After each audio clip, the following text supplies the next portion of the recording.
glad you're here this morning, and I'm going to demonstrate for you how to make a surprise in the cloud. Who has ever wanted to do a special dessert for a family member or a friend? Maybe you were having a sleepover or something, or it was a special event, Valentine's Day, I don't know, birthday party. Well, I'm going to show you how to make a surprise in the cloud, and there's some cute, helpful tips, so please pay attention. First thing you do, always when you're prepping food, is you need to have clean hands.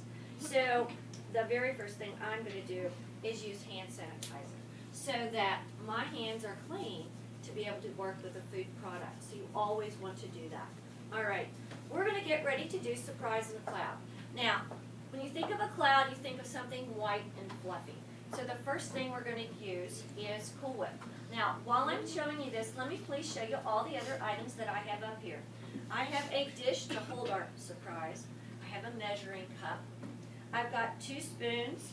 This is a whisk. It makes it easier to mix. I could have used an electric mixer, but that's not always easy to transport, so I'm just going to use a whisk today. But if you have an electric mixer at home, you can definitely do that.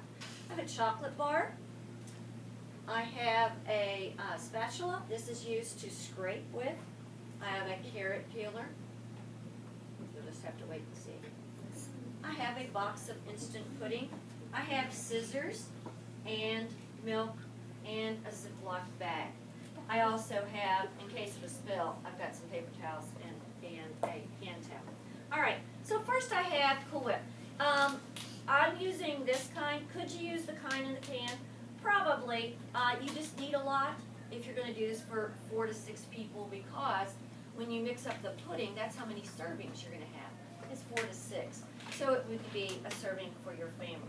So the first thing I'm going to do is I've opened my Cool Whip, and I'm going to get some, and it is going to go down inside my dish. Now, when you put this in here, the idea is to put a thin layer on the sides of the dish. So if you can see what I'm doing, I'm forcing this to cover the insides of the dish. So it's going up the walls. It is not solid Cool Whip down there. All right, so you see what I've done? I've lined my dish with Cool Whip. All right, so now we're getting ready to start on our pudding. Now the directions on my pudding says I need 2 cups of cold milk. So I've opened my milk, and to see exactly where 2 cups is at, you have to use the size of the measuring cup. Now if you hold it up at eye level, you want the milk line to come to the level of where the measuring is. And because that's on the back side, I'll do it with the handle. But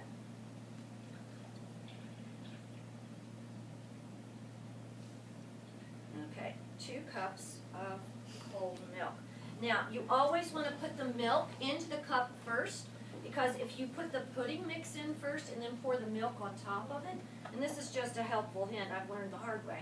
If you put the pudding mix in the bottom first and then pour the milk on top of it, when you do that, it will clump to the bottom. But if you do it the other way and sprinkle this on top, then it will mix in a little bit easier. So I'm going to open this. This is chocolate. It is instant pudding, so it will mix pretty quickly. All right, so now the mixing part. Now this is going to be, you need to listen to me, because this is the commentary of me saying what I'm doing. I am mixing it, making sure I'm scraping it from the sides of the bowl. I do need to mix it about 2 minutes. Now while I'm doing that, this is, if you're doing a demonstration, guys, you got to continue to talk. So I'm mixing it up. I'm stirring it as best I can. I could have used an electric mixer, but I chose to do it with my hand. Now while I'm doing this, you could have chose other flavors. I just happen to do chocolate. They had a variety of instant puddings that you can do. So if you like cookies and cream, or you like butterscotch, or you like, even if you like vanilla, you can mix it up and do it that way. A lot of people like chocolate, not everybody, but a lot of people like chocolate, so that's the reason I'm choosing to do chocolate. So you do have to continue to mix. you'll notice after you start getting it mixed, it will start to thicken slightly. It goes to a soft set in about 5 minutes, so it will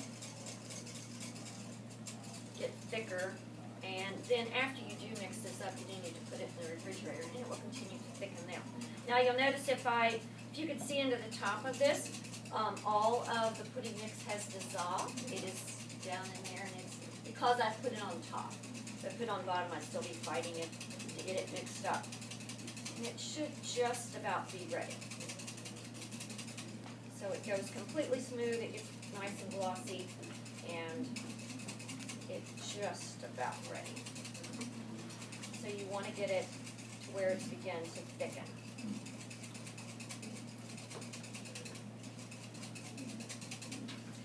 And I think it's ready. All right. So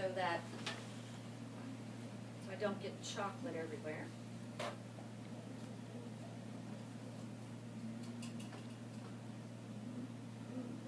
All right. Now we're going to pour this down into our cloud.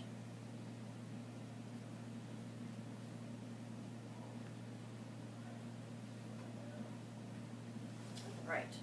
Now we have chocolate pudding down inside our cloud. And right now I can't tilt it for you to see, but you can take my word for it, it's down in there. All right. Now, it says surprise in a cloud.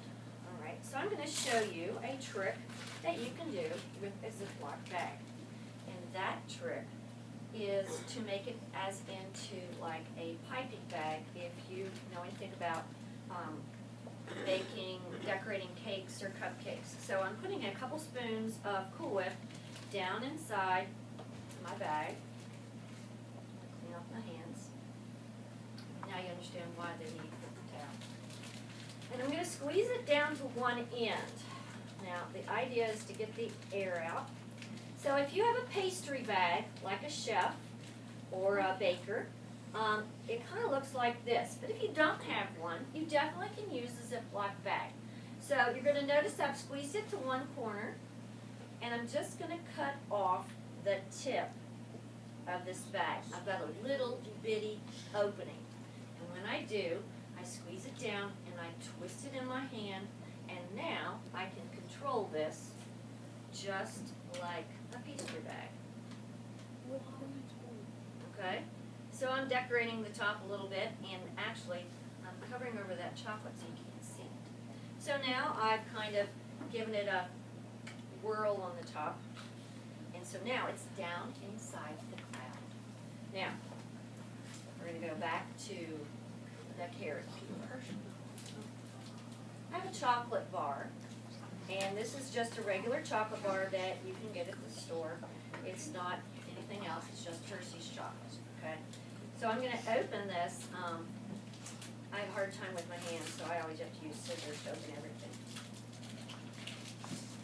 All right, and we're going to use our carrot peeler. Now I have a small container here, so hopefully it's going to go in here.